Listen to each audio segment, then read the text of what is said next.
Okay, let's dive right into this. Today, we're going to talk about one of the most powerful and honestly, most predictable forces in our lives, our closest relationships. We're going to look at the huge impact of what we'll call affinities, those deep bonds that can either steer us toward our best self or, well, silently pull us way off course. Now, when I say affinity for this explainer, I'm not just talking about some casual friend or a contact you have on social media.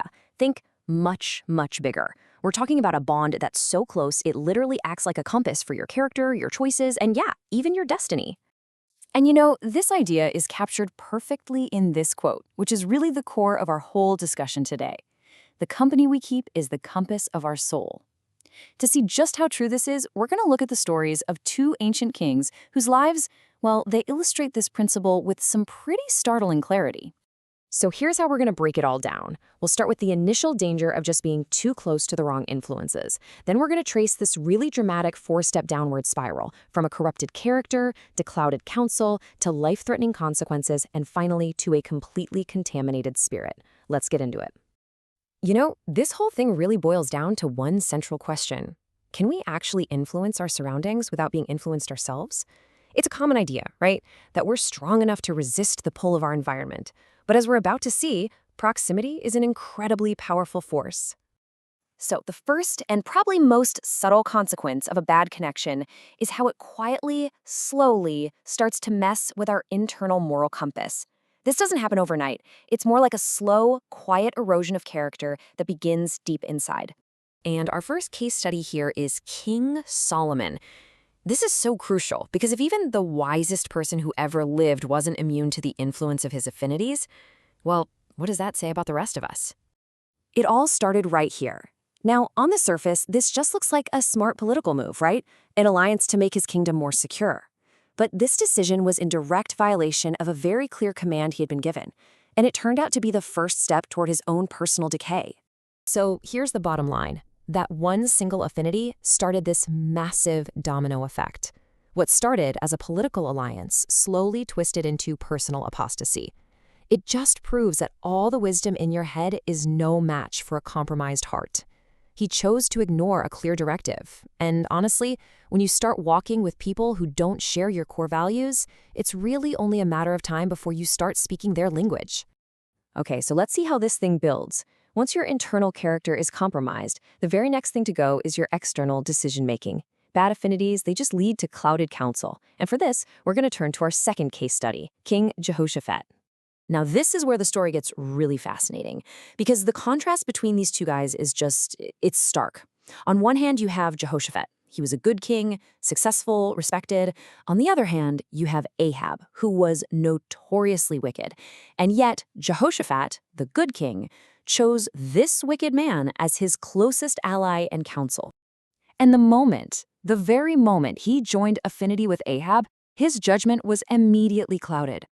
Because of this new bond, he found himself agreeing to join Ahab in a war that, as the story shows, God had explicitly not sanctioned. He ended up saying yes to a battle he was never, ever supposed to fight. And this just brings us to such a critical takeaway from Jehoshaphat's story. It's a simple but incredibly profound principle. Your decisions are only as clear as the company you consult. Bad company leads to bad counsel, and bad counsel, well, it always leads to bad choices. All right, so the escalation continues. We've gone from a corrupted character to clouded counsel. Now the consequences move from just bad decisions to real, tangible, physical danger. Bad counsel doesn't just hurt your future, it can put you in harm's way right now. I want you to just imagine this scene. Jehoshaphat is out there on the battlefield. He's dressed for war, probably looking a lot like his ally, King Ahab. The enemy commanders spot him, they mistake him for their number one target, Ahab, and they surround him, ready to strike him down. And this shows the peril of proximity in the most literal sense possible. Because he stood with Ahab, the enemy mistook him for Ahab. His affinity didn't just cloud his judgment, it literally put a target on his back. He almost paid for his friend's sins with his own life. So for the fourth and final stage of this whole downward spiral, we have to go back to Solomon's story. This is the ultimate and most tragic consequence, the complete decay of your devotion. When the core beliefs in the worship that once defined you become completely contaminated. This is the devastating conclusion to Solomon's journey. That one affinity he made as a young king, it multiplied over the years. And by the time he was an old man, the cumulative effect of all those connections had completely turned away his heart. The wisest man alive totally lost his way. I mean, just stop and think about the shocking contrast here. This is a man who started his reign by building one of the most magnificent temples to God in all of history. But because of the affinities he chose to cultivate, he ended his life building high places, pagan altars, for foreign idols. It's just a tragic but sadly predictable outcome of his choices. So, we've traced this whole four-step spiral of decay, from just a tiny shift in character all the way to a complete loss of devotion. Let's put it all together now in one final summary.